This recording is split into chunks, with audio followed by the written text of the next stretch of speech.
ದಯವಿಟ್ಟು ಕರ್ನಾಟಕದ ಮಹಾಜನತೆ ನನ್ನನ್ನು ಇದೊಂದು ಸಾರಿ ಕ್ಷಮಿಸಬೇಕು. ಯಾಕೆ ಅಂತೇಳಿ ಹೇಳಿದರೆ, ಕಲ್ಲು ಬಿಸಾಡಿರೋ ಹಣ್ಣು ಕೊಡೋದಕ್ಕೆ ನಾನು ಮಾವಿನ ಮರ ಅಲ್ಲ, ನಾನು ವಾಪಸ್ ಕಲ್ಲೇ ಬಿಸಾಡಬೇಕಾಗುತ್ತೆ. ಪ್ರದೀಪ್ ಈಶ್ವರ್ನಂಥವ್ರಿಗೆ ಇದು ಅರ್ಥ ಆಗಲ್ಲ. ಹಾಗಾಗಿ ಅವನ ಭಾಷೆನಲ್ಲೇ ಇವತ್ತು ಉತ್ತರನ ಕೊಡ್ತೀನಿ.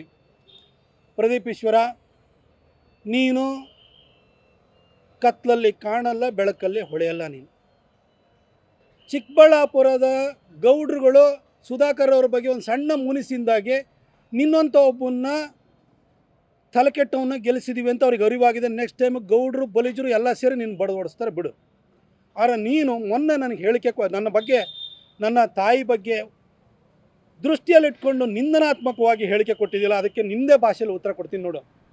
ಪ್ರದೀಪ್ ಈಶ್ವರ, ಮುಳ್ಳಂದಿ ಮುಖ ಇರುವಂತಹ ಕರ್ನಾಟಕದ ಏಕೈಕ ಕಾಮಿಡಿ ಪೀಸು ನಿಮ್ಮಪ್ಪಂಗೆ ಮಾತ್ರ ಹುಟ್ಟಿರೋದಪ್ಪ. ಇನ್ಯಾರು ವಾರಸ್ದಾರ ಅದಕ್ಕೆ ಬರಲ್ಲ, ಆಸ್ತಿ ಕೇಳಕ್ಕೆ ಬರಲ್ಲ. ಆ ಕಾಮಿಡಿ ಪೀಸು ಕರ್ನಾಟಕದಲ್ಲಿ ಒಂದೇ ಇರೋದು, ಅದು ನಿಮ್ಮ ಅಪ್ಪಂಗೆ ಮಾತ್ರ ಹುಟ್ಟಿರೋದು.